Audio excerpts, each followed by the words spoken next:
Hello, everyone. Thank you so much. It's good to have you all here. Rest yourselves. Let me start by thanking Bonnie, not just for that very kind introduction, but for all the work that she and her crew and her family put into making this important documentary. It's truly a wonderful piece. I had a chance to look at it. I just looked at it yesterday, actually, and it was very moving, very powerful. As I told Bonnie, it is important in this position to remember that history and to understand just how much work goes into making change and making things happen. So I know you guys are going to take away something very special, but I think we need to give Bonnie a round of applause for her work on this project. Thank you. And I want to thank all of you for taking time to be here. We wanted to make sure to do something special on this day because this is a perfect day, I think, to watch this film. Because tomorrow, as many of you may know, we're going to be celebrating the 50th anniversary of the March on Washington. Now, did you all know that tomorrow is you knew that, right? All right, that's good, that's good. And as you'll see in this documentary, Whitney Young was one of the main organizers of that historic march, which gathered together hundreds of thousands of people of all races and all backgrounds with the important goal of making change.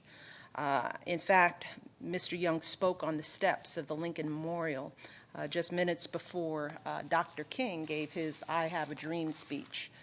Now, Bonnie asked the question, and I was in the back, so I couldn't see the answer, but I want to see how many people had heard of Whitney Young. I didn't see a show of hands before you came here today.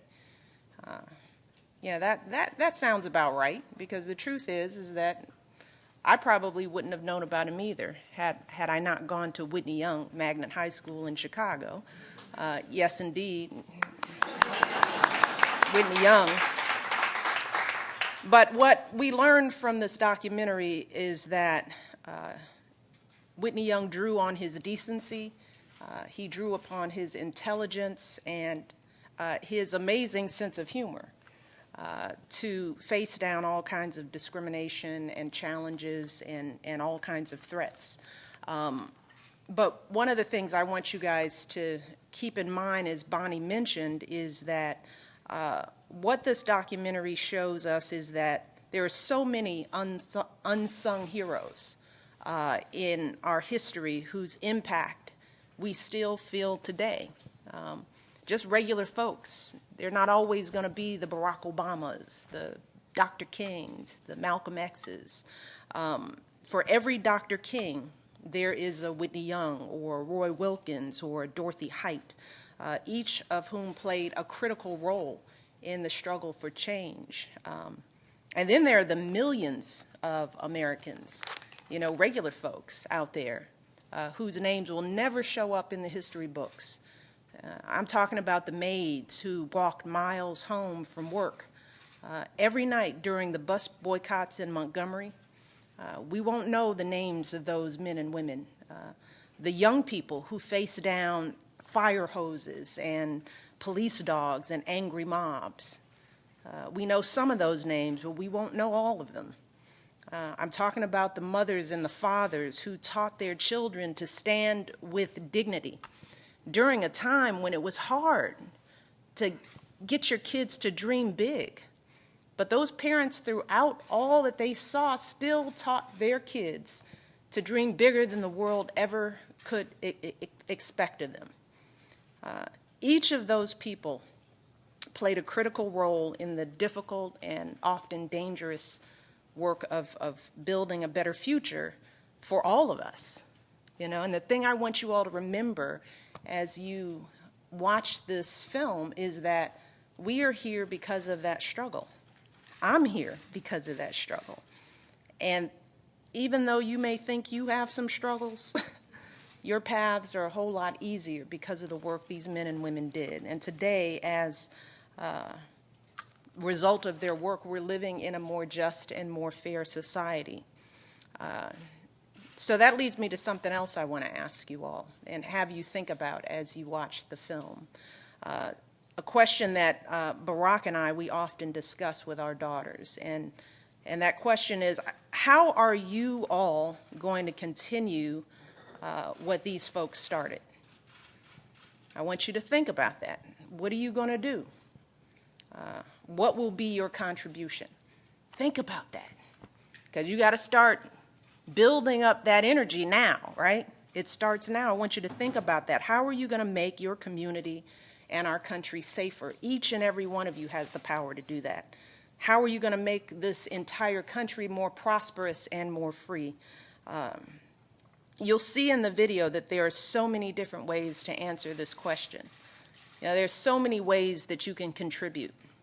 You could work on a corporate board, sit on a board, be right there at the table of change. You could do that. You could strategize in the halls of power like Whitney Young did. You might want to teach, teach some young people to write, to do math, to demand more of themselves like Whitney Young's father did. You're going to learn a little bit about his parents, his family, his upbringing.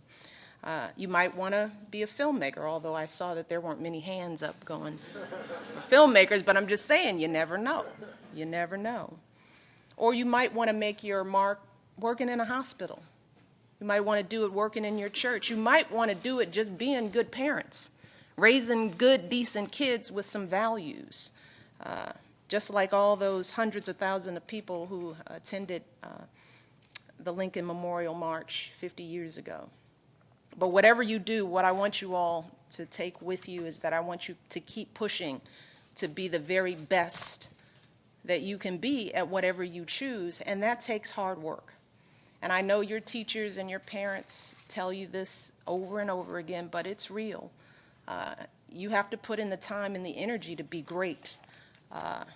And that leads me to a quote that Whitney Young, one of his quotes that I love. He said, "It is better to be prepared for an opportunity and not have one than to have an opportunity and not be prepared."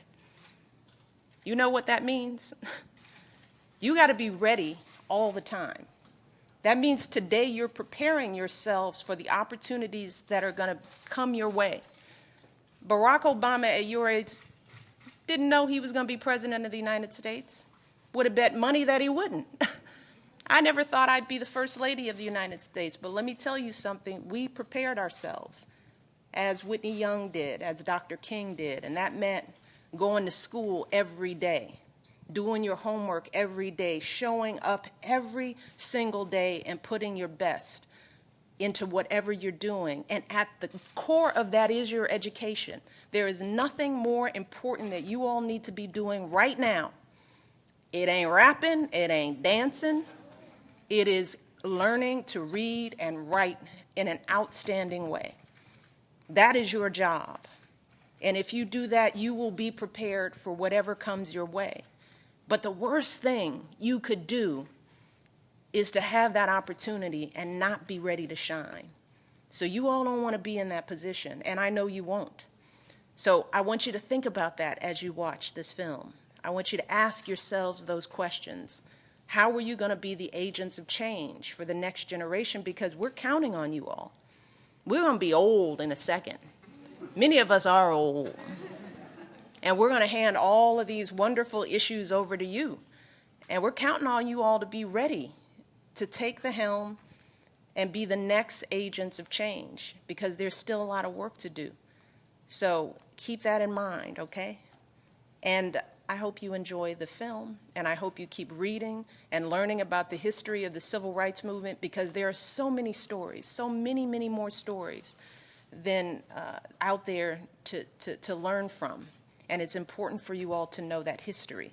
So make this the beginning of that journey of your history so that you understand it and that you can grow from it and that you don't repeat the mistakes that have been made in the past, but you just build on the successes. You promise me that? All right, well, enjoy the film and have a great discussion. Thanks for being here. We're proud of you guys. right, y'all, take care.